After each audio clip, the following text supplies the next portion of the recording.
सो hi everyone, कैसे हैं आप सब। तो क्लास 10th बिहार बोर्ड का कल जो है हिंदी का पेपर होने वाला है। कल का डेट क्या है? 17/02/026। तो कल आप लोगों का जो है हिंदी का पेपर है, जो कि एक लैंग्वेज सब्जेक्ट है। ये नूनू 100 नंबर का होता है, तो इसको हल्के में लेना आपकी मूर्खता होगी। तो यहाँ पे क्या करना है, इसके जैसा कि हमको पता है किसी भी पेपर के दो जो हैं पार्ट होते हैं, एक होते हैं ऑब्जेक्टिव पार्ट और एक क्या होते हैं सब्जेक्टिव पार्ट। तो सबसे पहले हम लोग देखते हैं कि हमको ऑब्जेक्टिव पार्ट किस तरह से कवर करना है। तो इसमें आपको रहेगा 100 क्वेश्चन। 100 में से आपको कितना क्वेश्चन बनाना है? 50 को।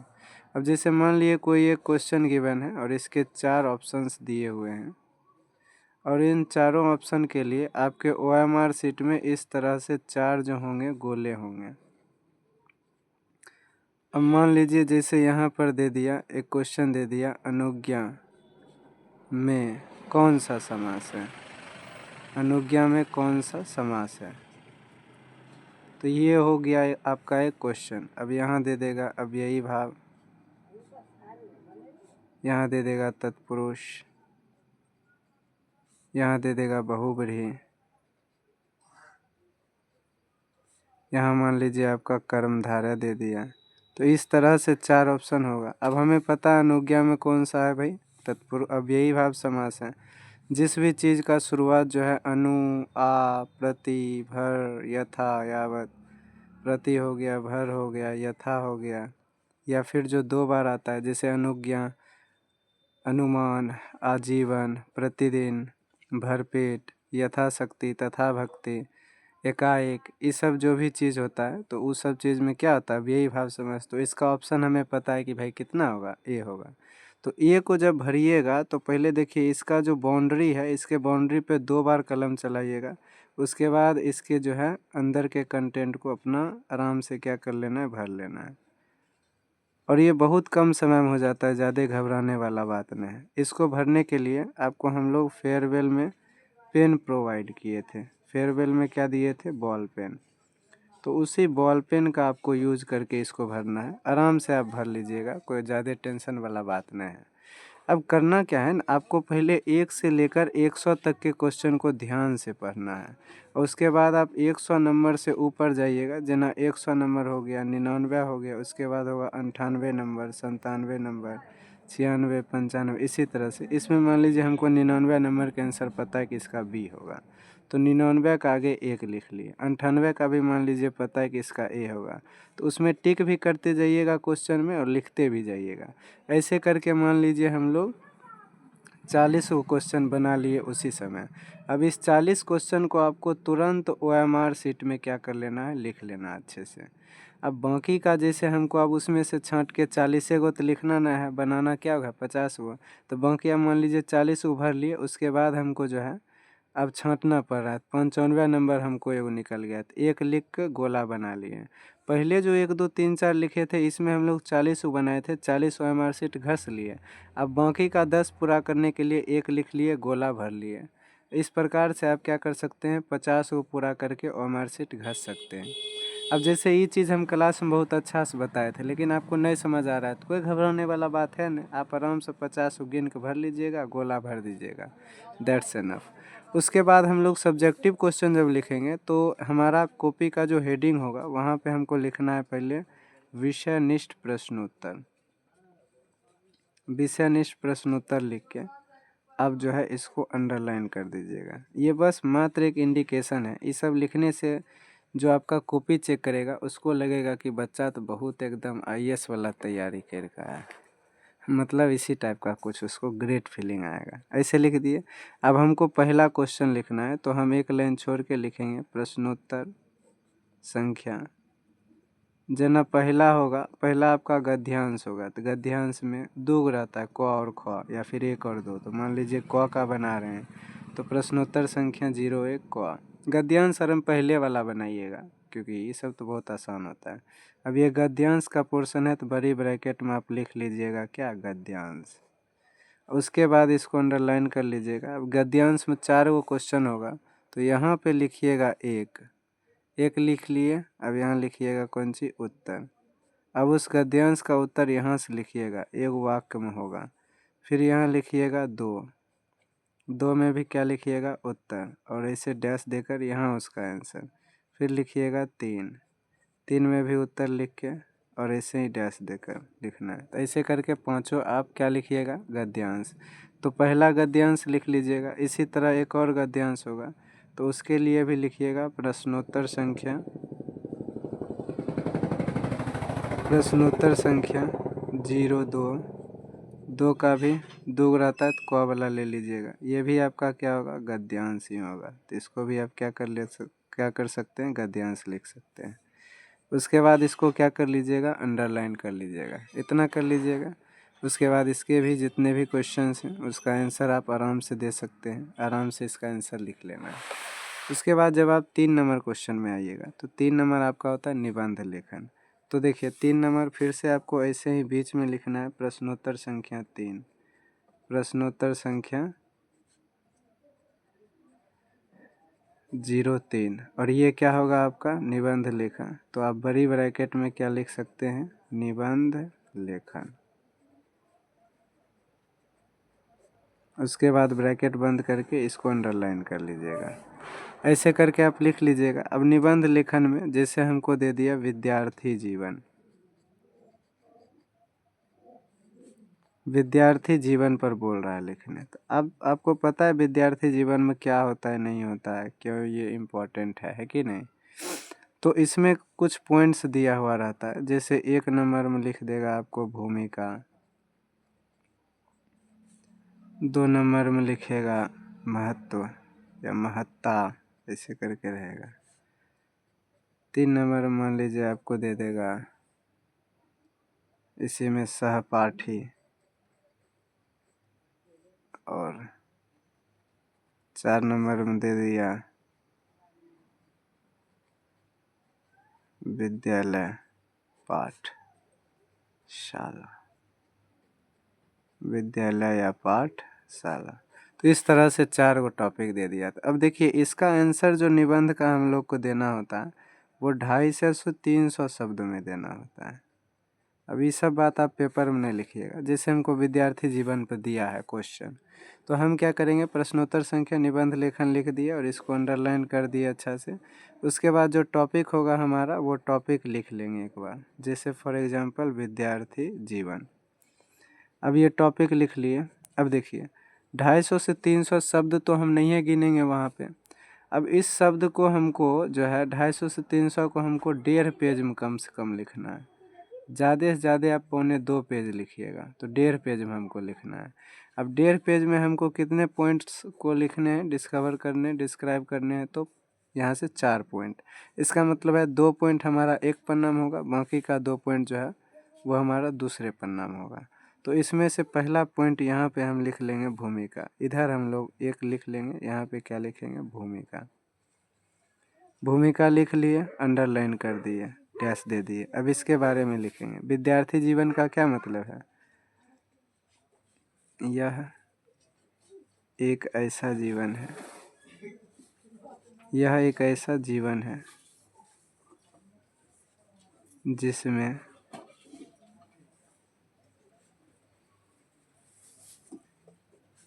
कोई विद्यार्थी, यह एक ऐसा जीवन है जिसमें कोई विद्यार्थी किसी शिक्षण संस्थान में, किसी शिक्षण संस्थान में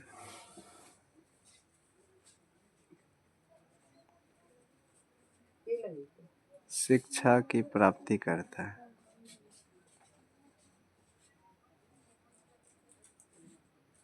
लिख दिए। इसी में आगे चल के लिखेंगे प्राचीन समय में, प्राचीन समय में, प्राचीन समय में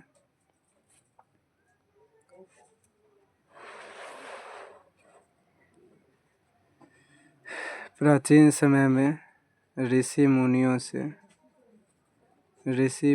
से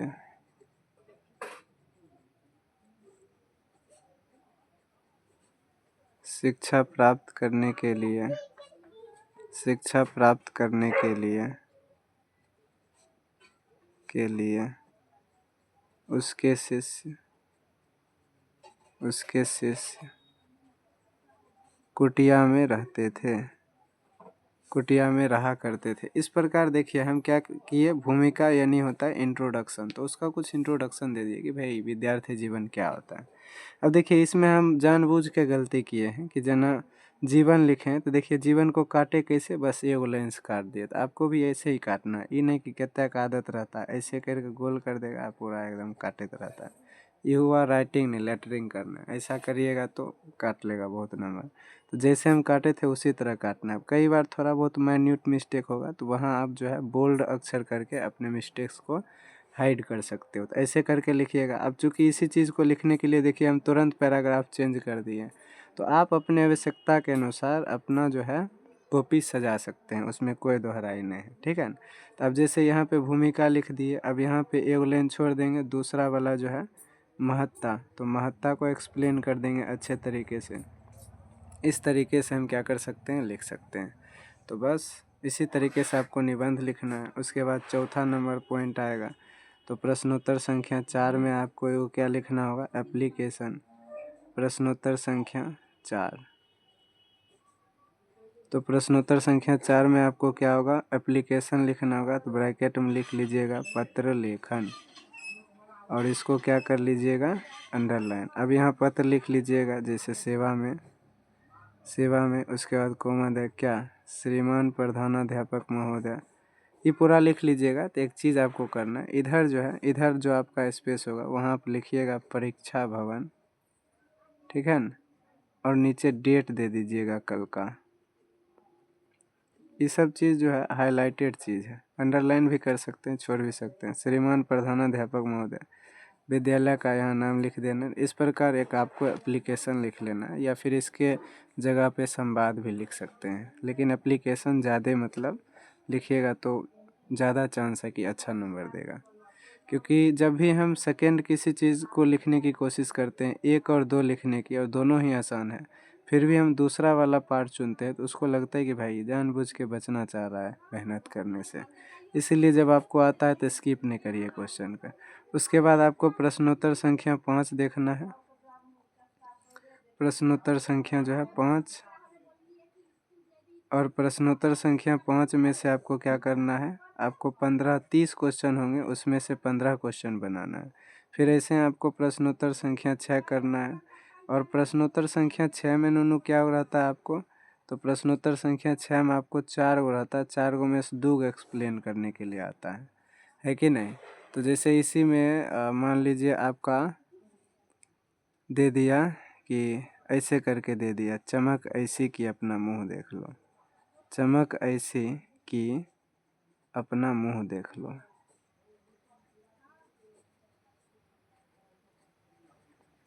तो यह एक छोटा सा टॉपिक हो गया नूनू, इसको देगा ऐसे करके डबल जो है कोमा के अंदर करके। तो अब इसको एक्सप्लेन करना था, हमको पता है नूनू ये किसका है, तो ये जो है उसका है खोखा वाला, विष के दांत। तो विष के दांत के नलिन विलोचन शर्मा जी लिखे हैं उसको। तो सबसे पहले इस लाइन को एक्सप्लेन करने से पहले, जैसे ये 6 का मान लीजिए 2 नंबर था, तो 2 नंबर यहाँ लिख देंगे अच्छा से, और यहाँ क्या लिख देंगे, उत्तर। 2 का उत्तर लिख के उसके बाद इसको कैसे लिखेंगे कि जैसे ये पॉइंट है, कहेंगे प्रस्तुत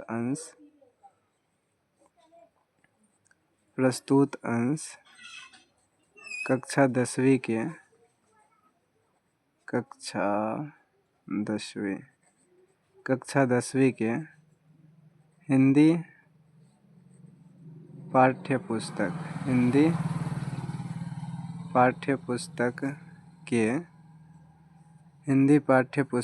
के ये कौन सा गद्य खंड है, क्योंकि कहानी है, गद्य खंड से संकलित है, से क्या है, संकलित है, जिसके, अब गद्य खंड के क्या होते हैं, लेखक, पद्य खंड के कवि होते हैं, जिसके लेखक कौन है, नलिन विलोचन शर्मा है, नलिन विलोचन शर्मा है, नलिन विलोचन शर्मा है। उसके बाद इस अंश के माध्यम से वो क्या कहना चाहते हैं, नीचे एक लाइन बताइएगा। इस अंश के माध्यम से, इस अंश के माध्यम से इनका कहना है कि, इनका कहना है कि, ये बात लिख दीजिएगा, एगो क्या कर दीजिएगा, डैश दे दीजिएगा। उसके बाद सेम यही लाइन यहाँ पे इन्वर्टेड कोमा के बाद क्या कर देना, लिख देना। उसके बाद नीचे लिख दीजिएगा अर्थ, और अर्थ के बाद उससे आपको जो समझ में आता है कि ये कब बोला था, ये बोला था कि भाई जब स्ट्रीमल एंड कार का ये विशेषता बता रहे थे कि बहुत चमकदार थे, तो उसी की विशेषता बताते हुए इस लाइन को प्रस्तुत किए थे। हम अर्थ में लिखेंगे, चमक ऐसी कि अपना मुंह देख लो से लेखक का तात्पर्य था कि वो स्ट्रीमल एंड नामक कार की विशेषता को जो है बताने का प्रयास कर रहे थे, तो वही बात लिख देना है। तो मतलब इतना अगर आप लिखिएगा इस ढंग से तो आपको अच्छा नंबर मिलेगा वहाँ पे। इस प्रकार आपका जो है सब्जेक्टिव पोर्शन भी कंप्लीट हो जाता है। कोशिश करिएगा कि जितना जल्दी से जल्दी हो पेपर ख़त्म हो जाए। अब उतना भी जल्दी नहीं करना है कि राइटिंग एकदम बर्बाद कर दें लिखते लिखते। ऐसे ही करके लिखिए तो आप सभी को सरस्वती ज्ञान संगम की तरफ से एक छोटा सा all the best, all the best. ठीक है, बाकी अगर आपको किसी भी तरह का दिक्कत हो रहा है अभी तो आप घबराइए नहीं, आपके साथ हमेशा हम हैं। तो इस वाले नंबर पे आप कॉल कर सकते हैं और पूछ सकते हैं कि सर बता दीजिए। अब आपको थोड़ा बहुत प्रैक्टिस करने के लिए, अगर मान लीजिए निबंध में सर क्या सब प्रैक्टिस करें, तो 2020 से 25 तक वाला ना, खास करके अब उतना टाइम तो है नहीं, 20, 22 और 24 वाला पूछा हुआ निबंध जितना होगा ना सब के एक बार खाली पढ़ लीजिए, खाली पढ़ लीजिए और आंसर जैसे हम बोलें वैसे ही लिखना है। तो thank you very much, thank you for watching this video.